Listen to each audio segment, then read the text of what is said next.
Jurassic World Dominion was a global blockbuster. But let me ask you, have you ever met anyone who actually liked it? The general consensus following its release was that the franchise had run its course, but that hasn't stopped Universal from taking another swing with Jurassic World Rebirth. Marketed as return to the Spielbergian, less is more approach of the earlier films, Rebirth tries to recapture the magic by going back to a more contained setting. So in this one, a pharmaceutical titan, played by Rupert Friend, hires a mercenary, played by Scarlett Johansson, and a paleontologist, played by Jonathan Bailey, to take him to a forbidden island to recover 3 DNA samples from dinosaurs, samples which could allow his company to cure heart disease. So, in the years since Dominion, we're told that the 21st century environment has once again wiped out dinosaurs, leaving them isolated to remote islands. Of course, those are forbidden to be visited by any humans.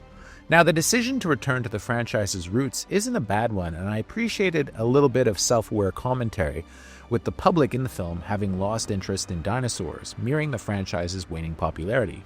But otherwise, Jurassic World Rebirth is a curiously dull sequel. Director Gareth Edwards brings none of the creativity he showed in Rogue One or The Creator to this overly familiar entry. Apparently thinking dinosaurs are no longer cool enough, the film features only crossbred hybrids engineered by InGen. One villainous creature resembles a T-Rex crossed with a xenomorph of all things, because apparently the original T-Rex and Velociraptors just don't cut it anymore.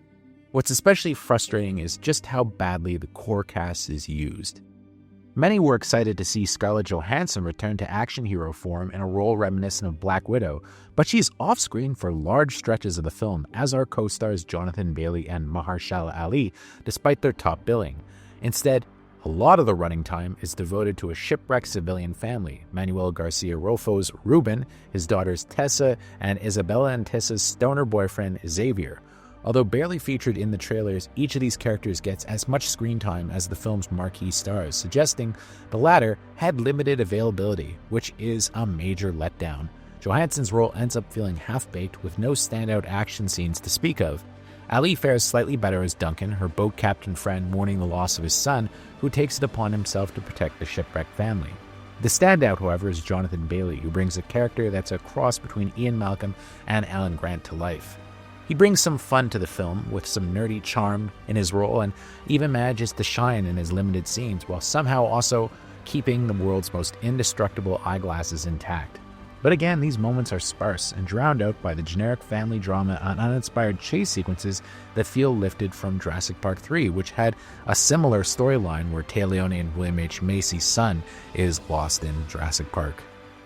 Even the dinosaur kills are pretty lackluster, with them toned down and predictable, with characters seemingly dispatched in order of billing. There are no memorable set pieces to speak of, which is surprising considering even the much-maligned Jurassic World trilogy managed to deliver a few decent moments of spectacle. Rupert Friend is stuck with a paper-thin role as the evil farmer bro, whose main narrative function is to give the audience someone they'll want to see eaten. While Rebirth isn't as ridiculous as Dominion, it's likely a duller film overall, with less action, fewer scenes for its stars, and a flat visual style.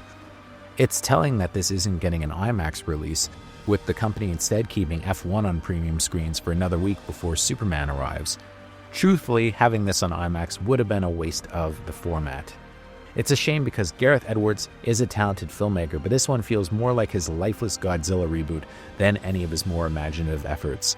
It's definitely one of the summer's biggest disappointments, and it may finally prove that this is a franchise that's really in need of a long break, and I give it a very disappointing 5 out of 10.